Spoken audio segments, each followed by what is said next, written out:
Hey folks, how are you? It is Tuesday, April something. I don't know. It's raining outside, but it's a beautiful day in the neighborhood. Anyways, so yesterday we talked about three things about what is culture, and I hope you guys remember the three things that we kind of talked about. But I want to kind of expand a little bit on creating a culture of passion. I'm sorry, I've been sitting all day, so I'm moving around a lot there. But always remember, that and I tend to say it a lot, and I say it often, and there's a reason for that. Is if there's no vision, people die. So then the opposite is true. Where there is vision, there's passion. Where there is clear direction or where we're going, it's attraction and it's very magnetic as well. You know, I'm a person that I like to be busy, and you know that. And as a dream center, will always things are always going. Keeping busy. At the same time, it's good to have our rest and our Sabbath. But I prefer myself to be rather busy, a busy person than bored and feeling unfulfilled. I'll have plenty of time to rest when I enter into the next kingdom. But I want to talk about 7 ways to create a culture of passion. Number one would be instead of managing, let's start leading. And there's a difference between managerial, and leading. So managing focuses on the what, well, the leader's focus is on the why.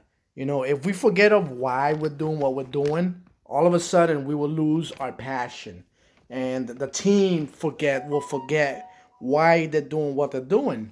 And they will also lose their passion. So it's very important that we understand, and as leaders, we focus on the why, uh, not as much as on the what. So as leaders, one of the good things is, when you guys have your bridge ministry, celebrate recovery ministry, shuttle, the staff meetings and all that. It's always good to, and I would like to implement this myself, is to start opening the meetings, reminding why we doing what we're doing. Also celebrate the wins, the life changes, celebrate interactions, any conversations that we have with the people that we served, or even our team members. And just basically as the main directors of the ministry, of any ministry, bridge, CR, shuttle, whatever the case may be, that we are the vision casters.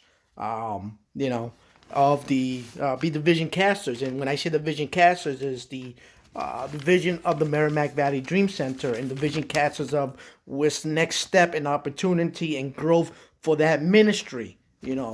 The second thing would be focus on strategy. Be strategic. Focus on what will bring growth to the ministry.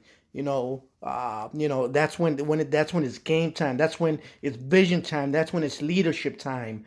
When we went during the stage of when we strategize. When you have those meetings, those staff meetings, those team meetings, focus on the vision time, the leadership time, on growth, and what way to take that ministry to the next level. you know the third thing would be always, come prepared and set an agenda. Remember from before, I asked everybody to come with three just so you know. And the reason for that is that gets everybody on the team, so they can know something just in case, because you never know. Not might everybody know what's going on. Some people might know more than others, some might not, but coming with just so you know, it keeps everybody on the same page. And at the same time, plan your day. While you plan your agenda, but plan your day, because if you don't plan your day, then the day will plan you. Can I get any amen? Happens to me all the time. The fourth one, it's going to be set clear dates and deadlines. Be as clear as possible. And I'm very guilty about that, of not setting dates or deadlines, or saying, listen, this needs to be done for this date and this deadline, or who's gonna do what. and when they're gonna do it and for when. It's very important that we set clear dates and deadlines, because if we don't, things just get procrastinated or pushed on, and things might not end up getting happening. Again, remember, we're an organization, we're a business. Moving along. The fifth one would be turn inspiration into execution, and I mentioned that yesterday in one of the third steps. Execution, when I say one of our values is it's action. So you could say turn inspiration into action, if you prefer, instead of execution. Hold our leaders accountable. Every time you have your meetings, whether it be Bridge Ministry, CR, Shuttle, take minutes and go over the minutes as well from last month's staff meeting. Go over the minutes, and just jot down everything in the minutes, in the meeting minutes. Jot down everything of who's gonna do what and when they're gonna do it. And then circle back around, and hold leaders accountable if they don't. Eventually over time, if we don't hold people accountable, our leaders accountable, our team members accountable, what's going to happen? We could lose credibility with our team as a leader. I've seen that happen so many times and in other organizations. The next one's going to be everyone's leader, but also be their friend.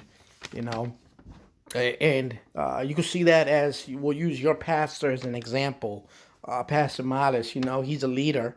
He rules with an iron fist, but he's a leader, but he's also a friend. But he's more of a leader. But just be everyone's leader, but also be their buddies. Be compassionate, loving with them. The teams. As leaders, our teams need to be pushed. They need to be sharpened. Like it says biblically, iron sharpens iron. But our responsibility, and as your God-given responsibility, is first and foremost to be their leader. Remember that. To make them better. And not to take them where they want to go, but take everyone where they need to go. That's another key one. Remember that. But yes, also be their friend. Be supportive and compassionate and all that. But as again, be everyone's leader. Sometimes I think of, and I'm not saying you guys, but sometimes like let's use example my kids. Sometimes leading a team could be like raising kids. Sometimes you have to walk in and say a difficult truth to them. But then when you give that difficult truth to your kids, you walk out of that room and you choose to be respected over light. When I have to come down on Noah or Jeremiah, and I go for difficult truth, I'm leaving that room knowing that I'm choosing between being respected over light. They don't have to like me, but they have to respect me.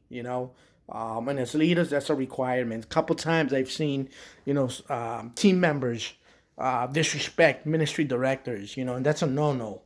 Always remember, leaders, yes, be the buddies, but be the leaders. Walk in, be straight to the point. Obviously walk in and say, say the truth. But obviously with love and care and compassion and all that. But also walk out of that room after you make that decision and confront it, and choose to be respected over liked. Being a leader to be a leader, you have to be courageous. It's not easy. It's not easy at all. And the seventh thing is don't lead fatigued. I know that there's no other way of being angry, agitated, frustrated, faster than if you're leading fatigued.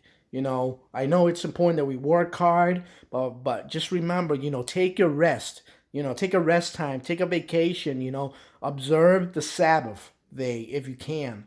Because if you lead out of being fatigued, you're gonna suck the life out of your team and your organization. So take some time off. And this I'm also have to apply to myself because I don't do that much. taking my time off. One of the things that I'm going to try is to, observe the Sabbath and take it off. Be a life giving leader and bring new life into the culture of the Merrimack Valley Dream Center. Smile, laugh, get a life. Check your calendars. And set some time apart for yourself. But I wanted to talk about creating the importance of creating a culture of passion, and those are the 7 tools that might be helpful, might not. But God bless you guys, and I look forward to talking to you guys soon. Love you guys.